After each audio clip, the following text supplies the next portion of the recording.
Nanginginig ang mga tuhod ni Ami at namamawis ang kanyang mga kamay nang makilala kung sino ang taong sakay ng itim na sasakyang iyon. Walang iba kung hindi ang demonyong si Harold Bajaras. Gusto sanang tumakbo ni Ami pabalik sa loob ng bangko, pero parang napako ng mga paa niya sa kinatatayuan. Ilang araw na hindi nagpakita sa kanya si Harold Bajaras. Kaya naman pansamantala niyang nakalimutan ang lalaki. Ganoon ang ugali nito na kung kailan lang siya kailangan ay saka ito magpapakita sa kanya. "Are you okay, Ami? Bakit para ka natuklaw ng ahas dyan?" Untag sa kanya ni Kim nang hindi siya kumilos sa kinatatayuan. Nang marinig ang boses ng babae ay doon lang tila natauhan si Ami. Nilingon niya ito at pilit na ngumiti. Okay lang ako. May iniisip lang ako kaya ako natigilan." Pagsisinungaling niya. Never nagpakita si Harold Bajaras sa kotse nito kapag sinusundo siya at tanging mga bodyguards lang nito ang humaharap sa kanya. Kaya naman ang buong akala ng mga coworker niya ay si Kyoto at Harold Bajaras ay isa lang. Si Kyoto lang kasi ang nakikita ng mga to kapag hinahatid siya at sinusundo. Nang minsang magpunta naman si Harold Bajaras sa loob ng bangko ay wala tong ginawang kahina-hinala at sa halip ay nagpanggap lang itong kliyente.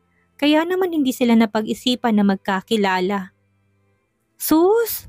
Nakita mo lang yung sundo mo, natuliro ka na." Pang-aasar naman ni Kim sa kamahina siyang siniko-siko. "Ang yaman ng sundo mo ha, papalit-palit ng car." Dagdag pa ng babae na baka sa tinig ang inggit. "Kung alam mo lang na impyernong buhay ko sa lalaking yan." "Okay, mauna na ako, Ami. See you tomorrow." Nauna nang umalis si Kim at naiwan si Ami na nanatili lang na nakatayo. Pero maya-maya lang ay naalerto si Ami nang makita niyang papalapit sa kanya ang dalawang bodyguards ni Harold nang nanatili siyang hindi kumikilos. Bago pa makalapit kay Ami ang dalawang lalaki, mabilis siyang kumilos at sinalubong ang mga to. Pero habang ginagawa nun, pasimple niyang kinuha ang cellphone sa kanyang shoulder bag at sinubukang tawagan si Kyoto. Kahit na alam niyang bawal, kagat-labing lihim na pinagdasal ni Ami na sana'y sagutin ng lalaki ang tawag niya. Pero nakakatatlong ring na ay nanatili pa ring walang sumasagot sa kabilang linya. Hindi sumuko si Ami, binagalan niyang lakad. At dahil may kalayuan ang lugar kung saan nakapark ang sasakyan ni Harold Bajaras, kaya meron pa siyang ilang segundo para muling tawagan si Kyoto.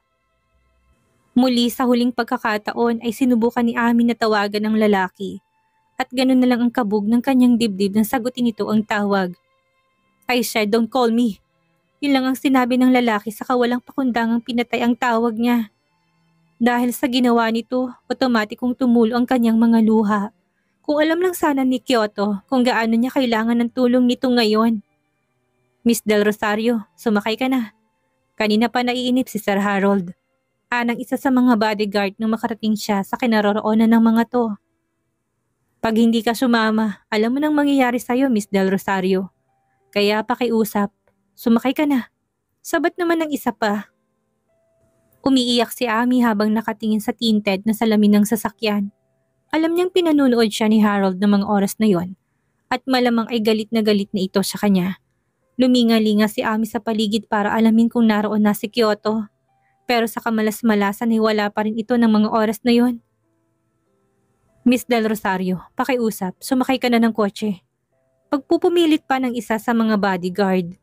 Dahil wala nang pagpipilian pa, isang pa siyang nabuo ni Ami sa sarili. Tatakbuhan niya si Harold, pati na rin ang mga bodyguards nito. Bahala na kung anong mangyari sa kanya. Basta hindi na siya sasama sa lalaki. Gagawa na lang siya ulit ng paraan para makatawag kay Kyoto. O kaya naman ay kay Camille para makahingi siya ng tulong. Muling lumingon-lingon si Ami at nagbabaka sakali na naroon na si Kyoto pero katulad kanina ay wala pa rin ito. Kaya naman inihanda na ni Ami ang sarili at naghahanap ng tiyempo para makatakbo. Samantala, nanginginig naman ang kalamnan ni Harold sa sobrang galit nang makitang ayaw sumakay ng babae sa kotse niya. He had been waiting for Ami for half an hour and for him, as a businessman, time was very important. Gusto niyang babain ng babae at hilahin to sa buhok papasok ng sasakyan. Pero hindi niya magawa dahil ayaw niyang may makakita sa kanya sa lugar na yon, kasamang isang hamak na empleyado lang. Alam niyang maraming mata ang nagmamasid sa kanya ng palihim at lihim na naghahanap ng mga butas na ikakasira niya. No, hindi ako sasama sa inyo. Bulalas ni Ami sa kamabilis na tumakbo, kip-kip ang shoulder bag. At dahil high heels ang suot niyang sapin na paa, kaya hinubad niya yon at iniwan para makatakbo lang. Miss Del Rosario, bumalik ka! Sigaw ng mga to sa kamabilis na sinundan ng papalayong babae. Nang makita naman ng security guard na si Mang Luciong komosyon na nangyayari kaagad siyang sumunod at sinundan ng mga lalaking humahabol kay Ami. Tumigil kayo! Anong kailangan niyo kay Miss Ami? Sigaw ni Mang Lucio habang tumatakbo. Ami ran as fast as she could, even though her feet hurt on the rough road. And it was also surprising because even though someone saw what happened, no one wanted to help her. Ginawa ni Ami ang lahat para makalayo sa mga to, pero sadya yata talagang kakampi ni Harold ang mga demonyo. Dahil hindi niya napansin ang nakausling gutter, dahilan para madapa siya at mapaluhod sa kalsada. Hindi ka makakatakas. Kaming malalagot kay Sir Harold kapag hindi ka namin maisama. Sigaw ng isa sa mga bodyguard nang maabutan siya nito. Kinablot naman si Ami ng isa sa mga to sa kapinilit na tumayo kahit pa nagdurugong kanyang palad at tuhod. Nagpupumigla si Ami nang hawakan siya nito at pilit na kumakawala. Bitawan niyo ko! Mga hayop kayo! Hindi na ako sasama sa inyo! Bulalas niya na umiiyak. Tumigil ka! Sigaw ng isa sa mga to sa kamalakas siyang sinampal sa mukha. Halos mabingi si Ami sa tinamong sampal pero baliwala yun kung iisipin niya ang kahayupang gagawin sa kanya ni Harold. Lalo pa ngayon na nagtangka siyang tumakas sa mga to. Bitawan niyo si Miss Ami! Anong ginagawa niyo sa kanya? Ani Mang Lucio nang maabutan ng mga ito na sinasaktan si Ami. Huwag kang makialam dito, tanda! Anas ng isa sa mga ito sa kamalakas na sinuntok si Mang Lucio sa mukha dahilan para mawalan to ng malay tao. Mang Lucio! Sigaw ni Ami habang umiiyak. Gusto lang naman siyang tulungan ito pero pati ito'y nadamay na sa gulo niya. Tumigil ka na kung ayaw mong... Hindi na natapos pa ng lalaki ang sasabihin nang bigla itong bumulagta sa sahig, nabasag ang ilong at bibig. Maging ang kasama nito ay halos hindi na makatayo ng maayos dahil sunod-sunod na suntok at sila ang tinamo nito. Maang namang napatingin si Ami sa kung sino man ang may gawa noon at ganun na lang ang bulalas niya nang iyak nang makita kung sino ang lalaking yon. Are you okay? I'm really sorry. Nagde-drive ako kaya hindi ko nasagot ng maayos ang tawag mo. Are you okay? Puno ng pag-aalalang mga mata ni Kyoto habang nakatingin sa kawawang dalaga. He regrets not answering her call properly earlier. He was currently driving when she called and because he was on the highway, he couldn't stop.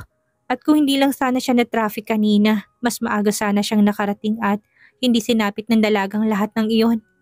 Nang marinig yun ni Ami ay hindi niya napigilang mapahagulhol ng iyak. Thankful siya dahil dumating ang lalaki at niligtas siya. Kung hindi baka napatay na siya ni Harold sa oras na mahuli siya nito. I'm really sorry. It's my fault. Pag-uulit na paghingi ng tawad ni Kyoto. Saka mabilis na binuhat ang babae at sinakay sa kotse.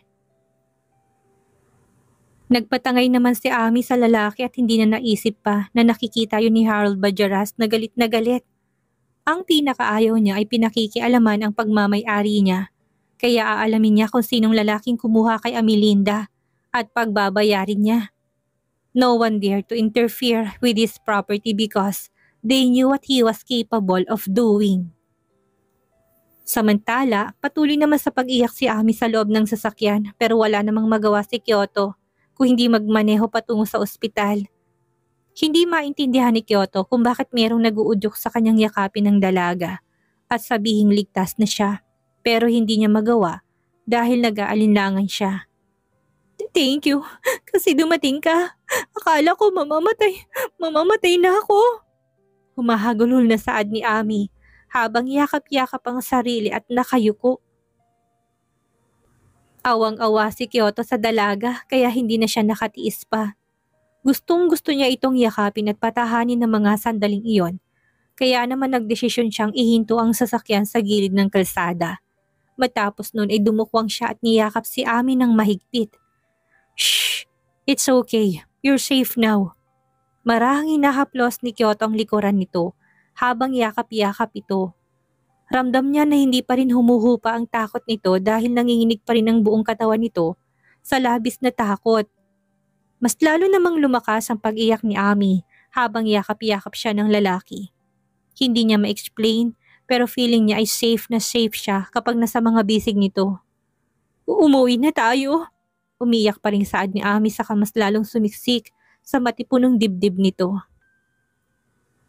Minsan lang ang pagkakataong iyon kaya lulubos-lubusin na niya. No, I'm gonna take you to the hospital. Sagot naman ni Kyoto. May mga sugat ito sa katawan kaya hindi siya papayag na hindi madadala ng hospital ang dalaga para i-check. Ang kaninang malakas na paghagulhol ni Ami ay unti-unting nagiging mahina nang yakapin siya ng binata. Kaya ng mga sandaling iyon ay maayos na ang kanyang pakiramdam at mas kalmado na siya. Okay na ako.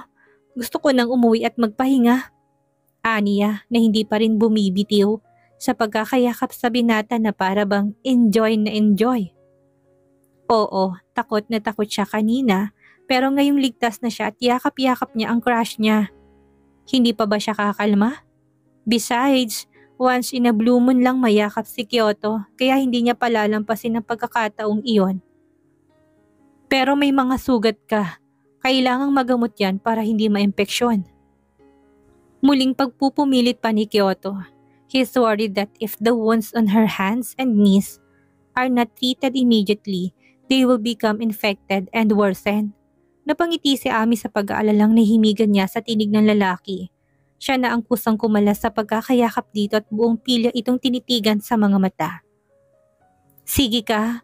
Kapag ipilit mo pang dalhin ako sa ospital sa simpleng galos lang sa kamay at tuhod, iisipin ko na may gusto ka sa akin. Ang kaninang pag-aalala ni Kyoto sa dalaga ay napalitan ng inis dahil sa pang-aasar nito. Mabilis siyang lumayo kay Ami at muling in-start ang kotse. Nauntog bang ulo mo at kung ano-anong iniisip mo? Asar niyang saad sa dalaga, napangisi si Ami dahil napakagwapo pa rin ito sa paningin niya kahit na nakasimangot. Nope, safe naman ang ulo ko. May invisible helmet ako eh. Mukha ngang okay ka na. No need to take you to the hospital.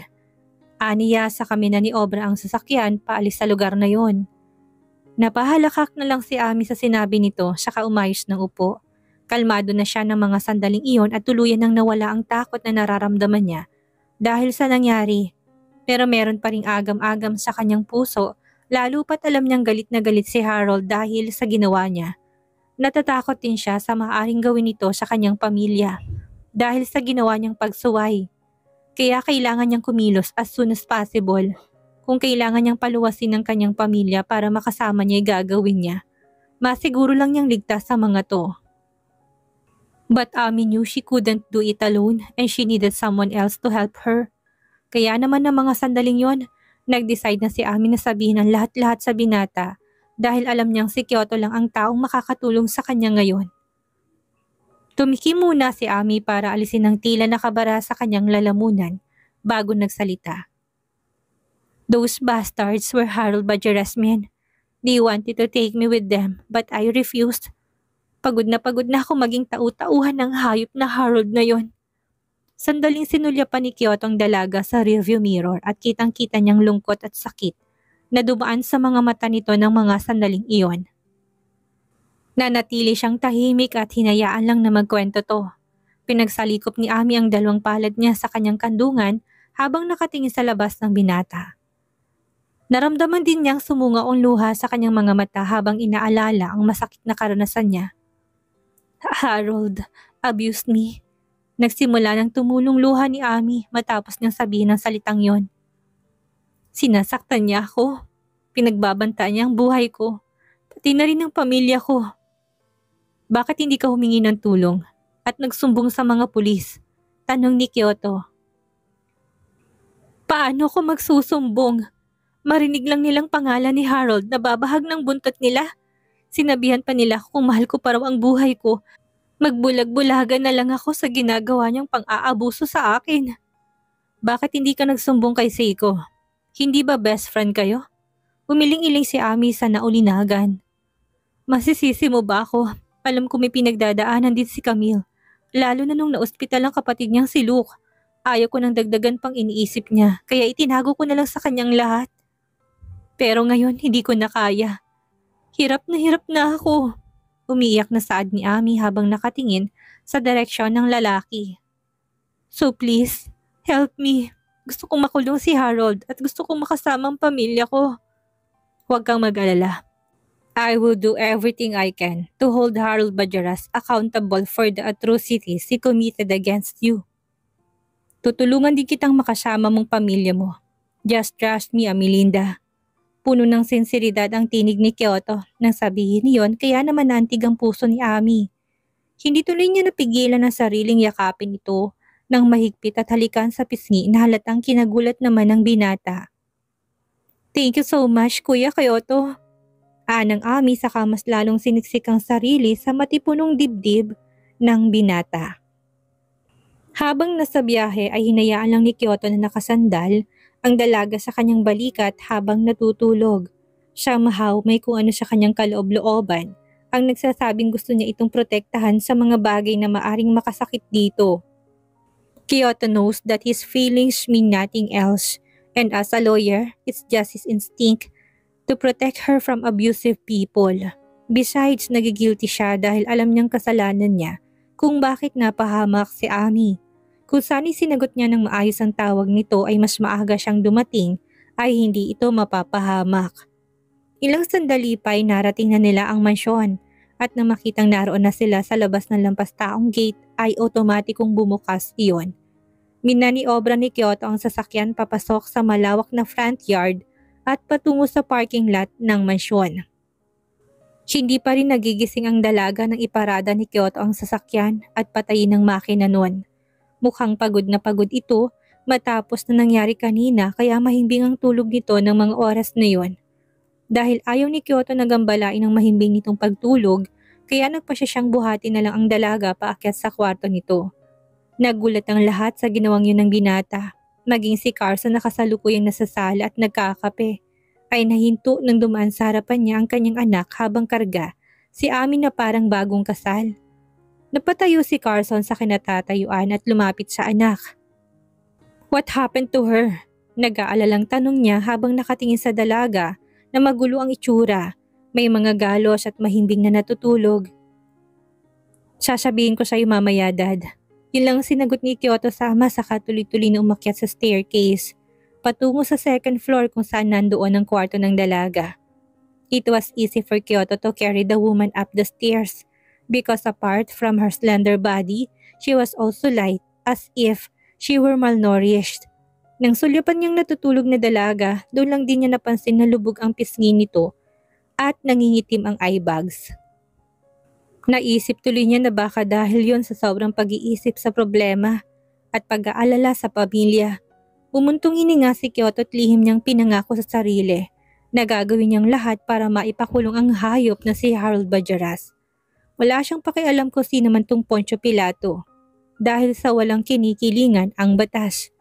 Even if he were the president of the richest man in the Philippines, he would do whatever it takes to make him pay for the atrocities he committed against Ami. Ilang sandali pa'y narating na ni Kyoto ang kwarto ng dalaga. Maingat at dahan-dahan niyang binuksan ang doorknob gamit ang kanang kamay habang karga ang dalaga sa kanyang bisig. Luckily, her room wasn't locked so he was able to get in easily. Kaagad na binuksan ni Kyoto ang main switch ng ilaw at tinungong malaking kama. Sa kabuong ingat na inihiga ang babae doon. Matapos no na inayos niya ang pagkakahiga nito at kinumutan. Sandali pa na lamang pinagmasdan ni Kyoto ang natutulog na dalaga bago binuksan ng lampshade sa tabi ng kama nito at pinatay ang main switch. Mag-uutos na lang siya mamaya kay Manang Panya na puntahan ng dalaga sa kwarto para tulungan itong maglinis ng sugat at maglinis ng sarili.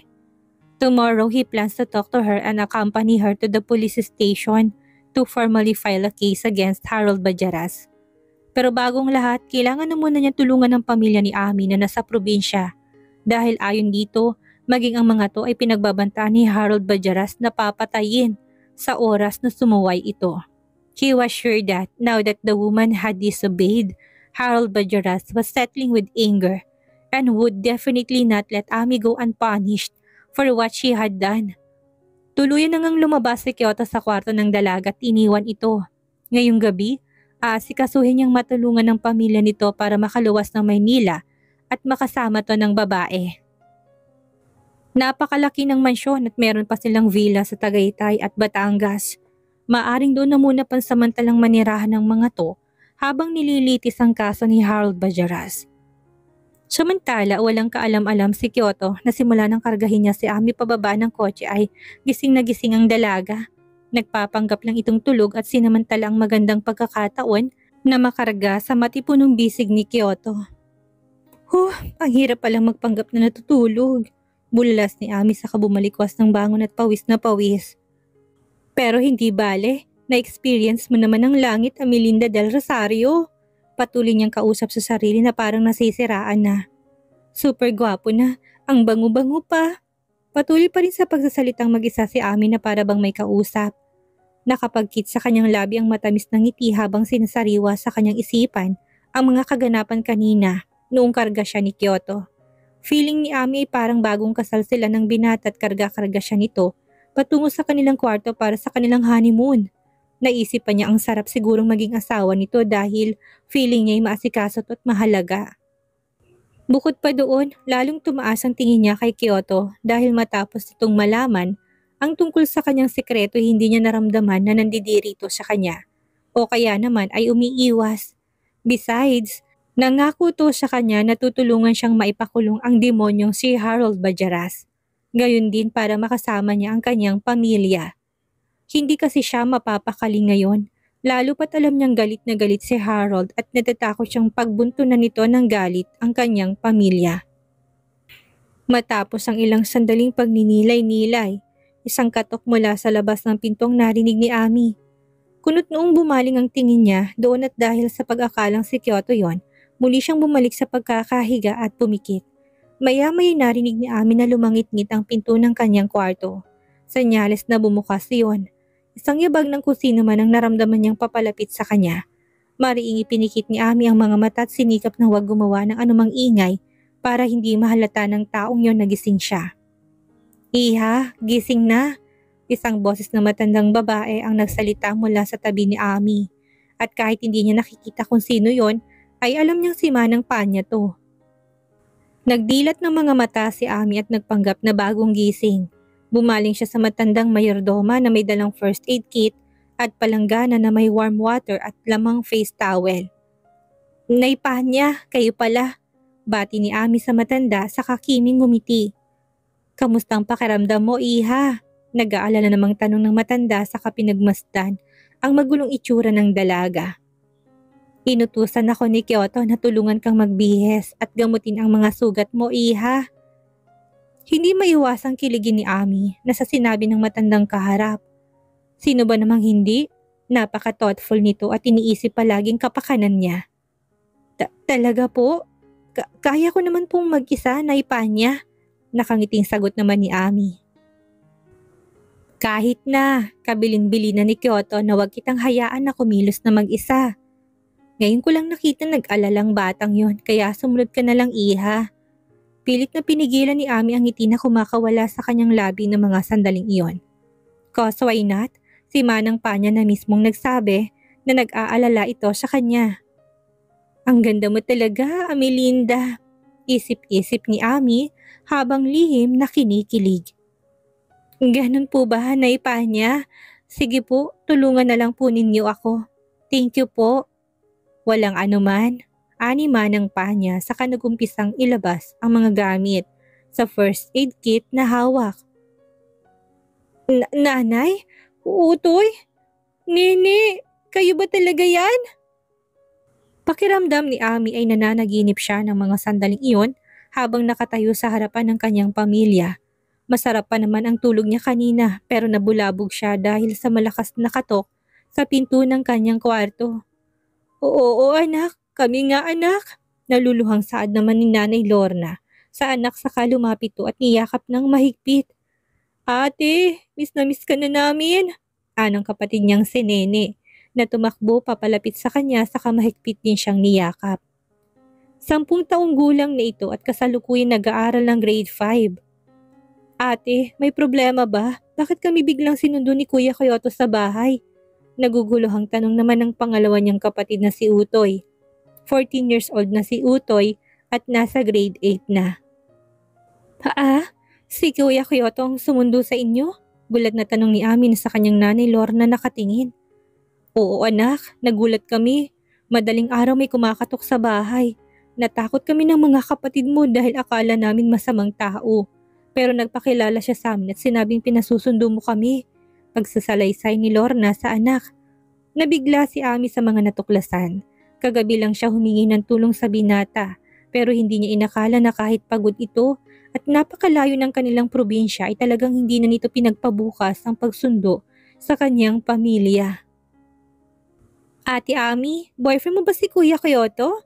Inosenteng tanong ni Nene sa kanyang ate. Ang gwapo-gwapo niya, Ate Ami. Ang yaman-yaman pa. Tila tuwang-tuwa si Nene habang sinasabi yon. Ganon din ang kanyang nanay Lorna at kapatid na si Utoy ay may nanunuksong ngiti sa mga labi. Nakaramdam tuloy siya ng pag-iinit ng kanyang pisngi at punong tenga dahil sa matinding hiya. Shh! Magsitigil kayo! Saway ni Ami sa mga to na nandidilat ang mga mata. Kuya siya ni Camille. Yung best friend ko, hindi ba kilala niyo siya? Talaga ba, Iha? Abay napakagandang lahi pala ng pamilya niyang kaibigan mo. Maski ang kanyang tatay mukhang artista. Ani Lorna na bakas ang pagkamangha sa mukha. Oo nga Ate Ami, sobrang yaman pa ni Kuya Kyoto, pero ang bait-bait niya. Sabi niya sa amin ni Nene, kuya na lang daw ang itawag namin sa kanya. Segunda naman ni Utoy. Huwag nga kayo mag-isip niyan ng kung ano-ano. Sadyang mabait lang talaga si Kuya Kyoto. Kaya huwag niyong bigyan ng mali siya yun, okay? Pero teka nga anak, ano ba talagang dahilan kung bakit bigla mo kaming pinasundo? May problema ba? Usisa pa ni Nanay Lorna. Malakas ang kutob niya na may nangyayari sa kanyang anak kaya bigla silang lumuwas ng Maynila kahit na wala naman sa plano. Bumuntong hininga si Ami. Alam niya magtatanong ang kanyang Nanay Lorna tungkol doon kaya naman handa na siyang sabihin sa kanyang nanay ang lihim niyang tinatago. Mamaya na po natin pag-usapan, Nay. Sa ngayon kailangan ko munang kausapin si Kuya Kyoto. Marahan namang tumangutango si Nanay Lorna. Sige anak kung yan ang gusto mo. Salamat po, Nay. Matapos mag-usap ay nagpaalam si Ami sa mga to. Sinabihan niya itong doon na muna magstay sa kwarto ng mga to habang hinihintay siyang bumalik. Gustong-gusto niya magpasalamat kay Kyoto sa lahat ng tinulong nito sa kanya. Sobrang thankful siya kay Kyoto dahil sinagip siya nito kagabi. Kung hindi baka pinatay na siya ng hayop na si Harold. Isa pa mas magaan ang kanyang loob ng mga sandaling iyon dahil sa wakas sinasabi na niyang lihim niya kay Kyoto. Makakatingin na siya ng diretso sa lalaki dahil wala na siyang mabigat na dinadala sa kanyang sarili. Samantala, dahil alas 5 pa lang yun ng umaga kaya marahil ay tulog pa ang ibang mga tao sa mansyon. Maingat at tahimik na binaybay ni Ami ang hallway papunta sa kwarto ng lalaki. Pagdating doon nakita niyang bahagyang nakabukas ang pinto ng kwarto nito. Pero dahil madilim sa loob kaya wala siyang ibang nakita.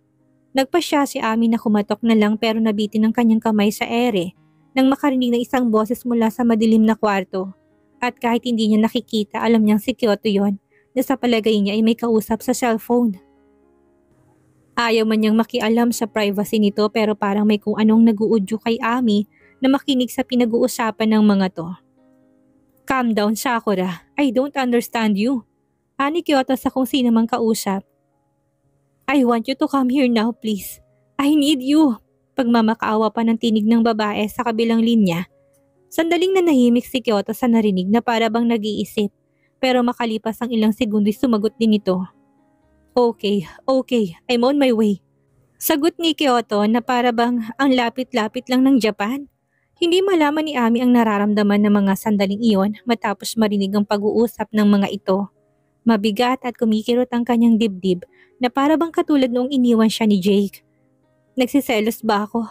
Pero wala naman akong karapatan. Sino si Sakura? Ito ba yung ex-girlfriend niya na iniwan siya at nagpakasal sa iba? Pero bakit pupuntahan niya? Hindi ba may asawa ng buruhang yun? Kung makapagsalita to parang kabilang kanto lang ang Japan. Ang dami-daming tanong ni Ami sa kanyang sarili pero hindi naman siya boba. Malinaw pa sa mineral water na wala siyang karapatan na magtanong. Sino ba siya? Sampid lang siya at ang kanyang pamilya sa bahay na yon. Dahil malalim ang iniisip, hindi na malayan ni Ami na nakatayo na pala sa harapan niya ang lalaki na nagpapagulo sa kanyang isipan. Kunot noo itong nakatingin sa kanya at nagtataka kung bakit siya nakatayo sa labas ng kwarto nito. "Hey, are you okay?" tanong nito. "Why are you here?" Dulang tila nagbalik sa ulirat si Ami nang marinig ang baritonong boses ng lalaki. Para bang tinakasan ng kulay ang kanyang muka habang nakatingin sa gwapong mukha nito. "Ha? I said, why are you here?" Nakagat ni Ami ang pang-ibabang labi dahil hindi niya alam kung anong sasabihin sa lalaki. Parang nakalimutan niyang pakay niya kung bakit siya nandoon ng mga sandaling yon. Ano kasi, sasabihin ko lang sana na ano. "I'm sorry, nagmamadali ako eh. Let's talk next time." Ani Kyoto saka basta na lang nilampasan si Ami at nagmamadaling umalis. Wala sa sariling sinundan naman ang tingin ni Ami ang papalayong lalaki. Bakas ang lungkot sa kanyang mga mata at ramdam niyang pagbigat ng kanyang dibdib. Gusto lang sana niyang magpasalamat kay Kyoto dahil sa pagtulong nito sa kanya at pagtupad ng pangako nitong tutulungan nito ang kanyang pamilya. Next time na lang siguro. Wika ni Ami sa kanyang sarili sa kay laylay ang balikat na tumalikod na.